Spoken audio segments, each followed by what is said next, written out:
Hey, thanks for tuning in. I made this video so that I can show you how to analyze rental properties so that you could see whether it's a good investment or not. And what we're going to look at today is how to figure out what my cash on cash return is.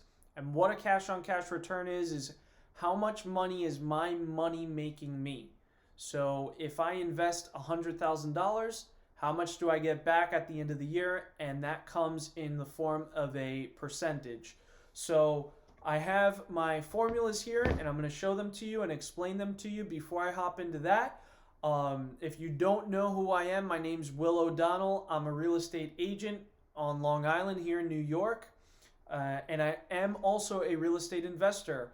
At the time of me filming this, I'm 24 years old and I own 8 properties. They come out to be about 20 rental units. Not about, they are 20 rental units, 20 doors. So I have some experience when it comes to analyzing property, dealing with tenants, and investing in real estate. So let's get into the video. So this is what you're going to need to memorize right here. And let me take this light out so that you could see it nice and clear. You might want to take a screenshot or take some notes on it. Write that formula down, take some notes on it. I'm going to explain it here right now. So cash on cash return, and that's COC, it stands for cash on cash return, stands for or equals net income divided by cash invested. So whatever the property's producing in net income, what is net income?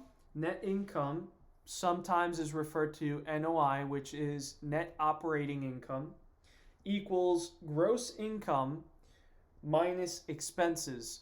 So if you have a gross income on a property, let's just say we have a ranch, and this ranch is renting out for, it's a 3-bed, 2-bath, and this house is renting out for $3,000 a month.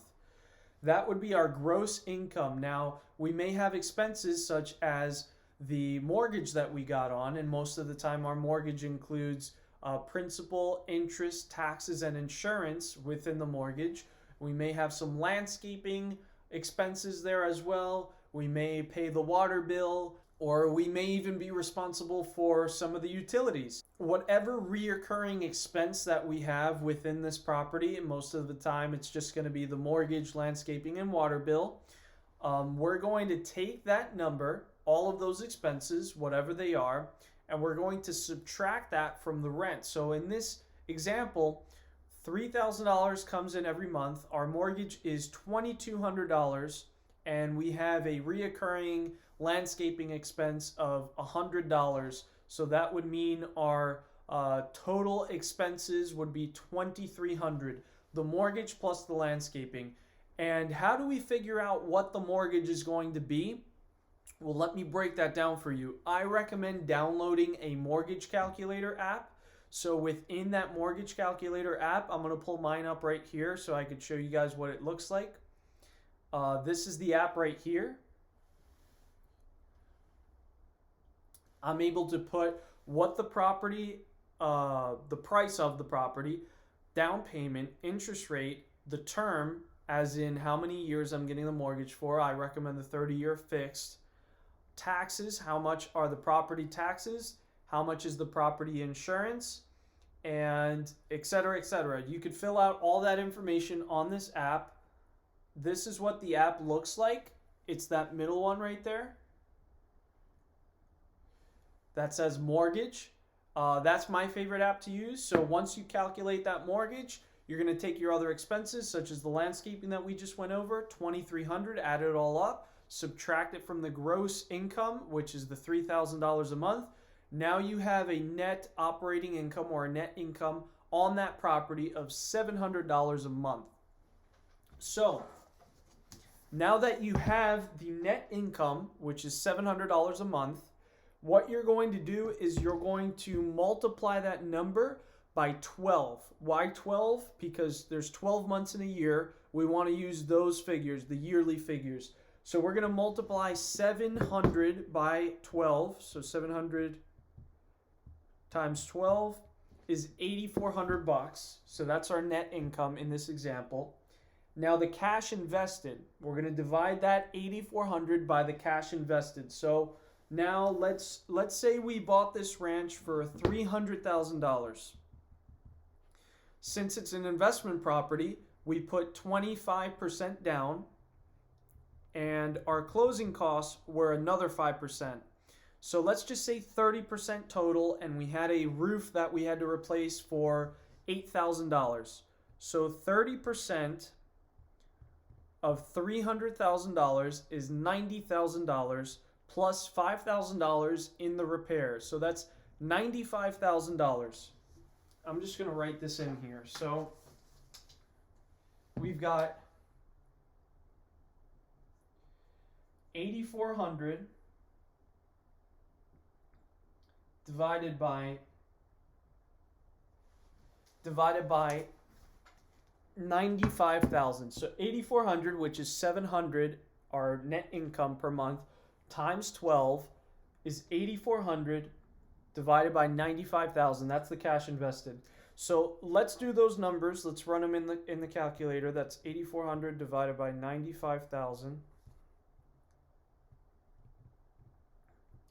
So that gave me, this is what it looks like on the calculator. It's going to give you a decimal. And if there's anything I learned in high school, it's how to convert a decimal to a percentage. So what you would do, these are 2/8, is move the decimal 2 spots. So our cash on cash return would be 8.8%, or we could just call it 9 at that point. That's our cash on cash return on this deal. So is this a good deal? I would say so, because anything over 8% really in real estate is a good deal. Where else is your money going to earn 8 to 9%? I mean, the stock market could give you 7% consistently over a long period of time.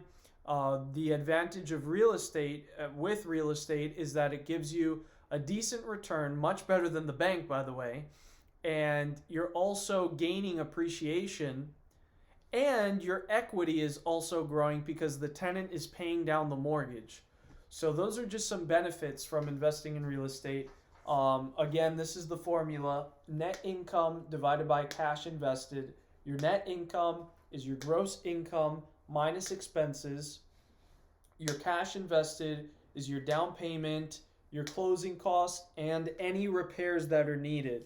How much cash are you putting in the deal? That's the total. How much cash are you making from the deal? Divide the cash that you're making from the deal by how much money you're putting in the deal. That's going to give you the decimal. Move the decimal 2 points. That's going to be the percentage. That's going to be your cash on cash return.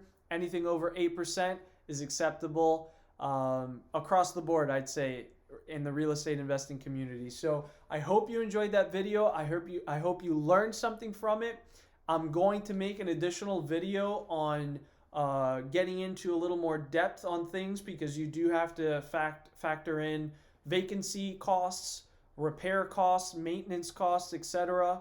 I can make a more in-depth video on that. If you'd like to see that, comment down below. Give this video a thumbs up. Don't forget to subscribe to my channel, and I'll see you on the next video.